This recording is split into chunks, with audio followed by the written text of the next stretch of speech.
Hey guys, welcome back to the channel. So today we have a 2005 Ford Mustang on the lift, and we are going to be replacing our front wheel bearing.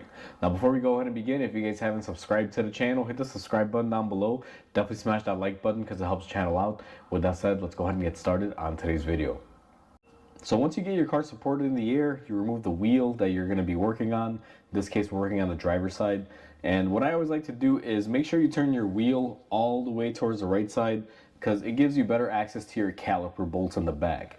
Now there's two ways to do this. You can opt to remove the caliper and then the bracket if you plan on doing brakes, or if you're not going to be doing your brakes on this vehicle, what you can do is just remove the caliper bracket assembly as a whole with the caliper and pads and everything all in one. Now in this scenario, this car is getting brakes, but I don't have those brake parts yet. So what I'm going to be doing is showing you how to remove it with the caliper bracket all in one, because that is more, I guess you can say, likely for someone doing this at home. But if you're doing the brakes, then tear it up individually, where you remove the caliper and then the bracket and then the rotor. But for this video purpose, the bracket, caliper, pads are staying all in one, and there will be a separate video on the brake job. So let me show you what bolts we need to remove to gain access to our caliper to remove it. So I can't physically have the camera here and show you guys, but I'm going to point out, if you're looking behind the caliper, this is the caliper bracket bolt that you have to remove for the bottom. And if we go a little bit further up, it's right here, right behind the brake line. You have to remove those two bolts. That'll cause it to come off with the bracket and everything. If you were doing the brakes, then you'd want to remove your caliper slide pin bolts first, and then your caliper bracket bolts. But like I said, we're removing everything in one, make it easier. So we're going to go ahead and remove those bolts. I believe they are 16 millimeter, so I'm going to get the camera out of here and get those off using my impact gun. With our bracket bolts removed, we have them right here to the side. What we're going to do is take a flathead screwdriver, and we are just going to try to compress the pistons in a little bit on our caliper, so that way we can remove it a lot easier. Now this is going to be pretty jammed in here. This vehicle does need brake pads and rotors, possibly even a caliper, but we don't have those parts here right now, so we're gonna just rip it apart this way. Now this will fight you a little bit, and just like that, you're able to get your caliper off. And we're gonna set our caliper here to the side. Now I'm gonna hang this out of the way, but I'm just gonna leave it right there for right now. I'm gonna use my hanger off camera. And then what I'm gonna do is go ahead and take off my rotor. Now your rotor may not slide off that easy. It did for us, so I'm gonna take the win while I can. What I'm gonna do next is grab a tool to remove our center cap, because our wheel bearing is right here. This is what we have to remove. Now these wheel bearings are very unique, and once I remove it, I'll show you guys why, because they're actually really simple. There's no pressing anything out. It's basically a big axle nut right here. You remove it and it slides out, but you guys will see in a second here once we get it off. Next thing is to remove this cap. We're going to be using our chisel bit and a hammer, and you want to be very careful unless you get a new cap for it. I'm going to line it up here on the very edge and just tap away at it. Now these prove a little difficult sometimes. You got to play around with them, so I'm going to go ahead and move around here. Let's see if we can get this.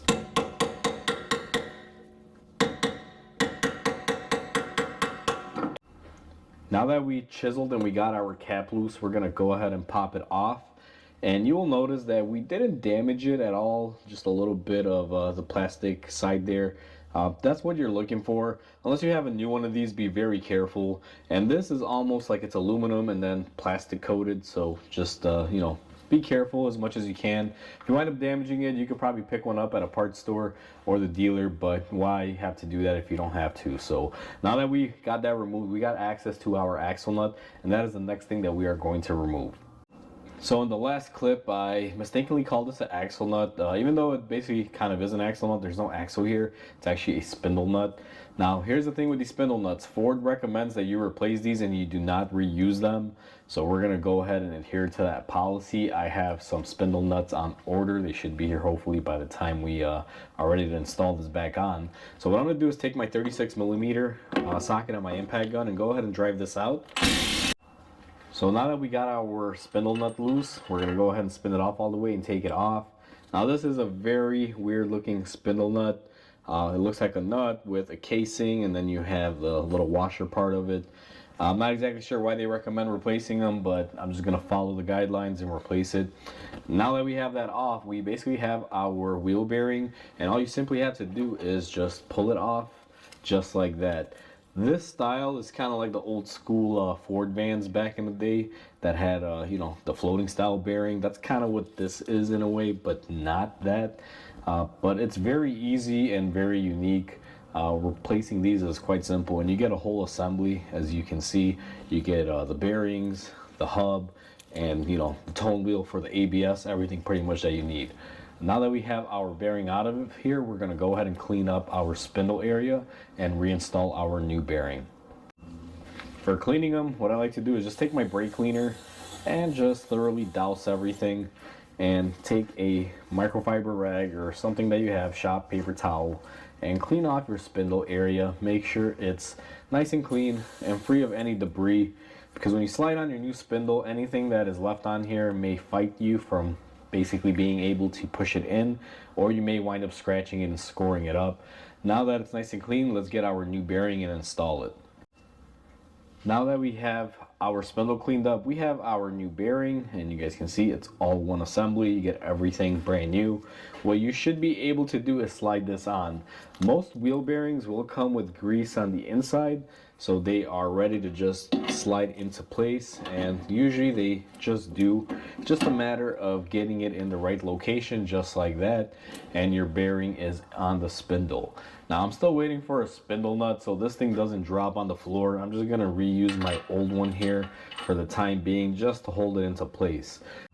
In the last clip, you saw me put on our old spindle nut bolt to hold the hub from falling off, and I ordered a new one from a supplier, but apparently they don't have it, so I had to go straight to the dealer and order one. However, it's going to be a couple days before I see it, so I have to get this car out of my stall. And what I'm going to do is, I've talked it over with the customer. I'm going to reuse the old one and tighten it up with a 1/2 inch breaker bar in the socket, just enough so where I can park the car in the parking lot. The customer will be leaving the vehicle here for the next couple days, and that way I can go ahead and assemble everything. Now, you don't need to have your brakes off in order to replace this spindle nut.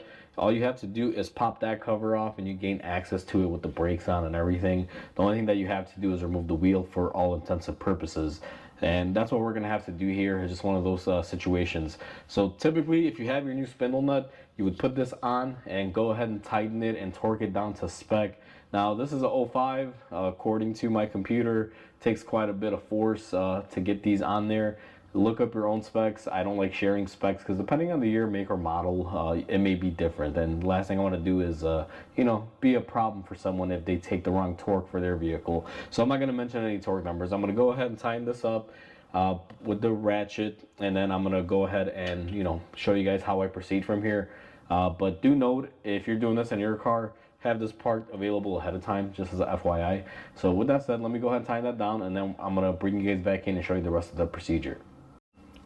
Now that the spindle nut is on, if you've replaced it and everything is good, what you're going to do is take your cover and go ahead and place it on there. Give it a nice firm press, and just with a little hammer, you're going to go ahead and knock it back in. Now that we have our dust cap back in, everything is set in place, you're going to want to take your rotor. Now for this purpose, I'm going to show you guys with the old rotor. This car is getting new calipers, pads, and rotors up front. I just don't have those parts here, and since we're going to be waiting for that spindle nut at a later date, I figure when I get it back into the shop, we'll just do the brakes and everything all together. So now that our rotor is in place, we're going to take our caliper with the bracket assembly, go ahead and just line it back up, take our bolts that we had previously taken off, and it's going to be a little bit of a pain to line it up if you did it this way. One trick is make sure your rotor is sitting in there nice and flush, otherwise it will fight you. And then what you do is just go ahead and put your bolts in just like that. I got my top one threaded, and now I'm going to go ahead and thread my bottom one in. Once you get one in, that's pretty much the fight of it, and just make sure you keep your rotor on there straight. And what I'm going to do is go ahead and tighten up those bolts. Now, I'm not going to torque anything on here. I'm just going to run them down with the gun because this is all going to be torn apart again. At least the brakes are, and that spindle nut, mainly because we don't have certain parts here. But either way, you know, this car is not leaving the parking lot. They're just going to move about 10 feet out into the parking lot, get parked, and once I have all the parts, it'll be back in getting everything else. And that's how you replace a wheel bearing on a 2005 Ford Mustang. Now, I'm not gonna lie, guys, this job, it kind of sucks. I hate not having the parts here and just doing it in one fell swoop. But to be honest with you, I just didn't expect it to be that difficult to get the spindle nut from Ford. So at the end of the day, it is what it is. At least we have the process down, and you guys can see how easy it is to replace these. Even though I, you know, didn't do everything to a T because we had to, you know, do some things by using the old parts. But it's the same exact process. If you have your new nut, you bolt it on there, torque it, put the cap on, and so on. So hopefully this video helps you guys out. Please comment, like, and subscribe because it definitely helps the channel grow. Hope you guys have a wonderful day, and I'll catch you guys on the next video.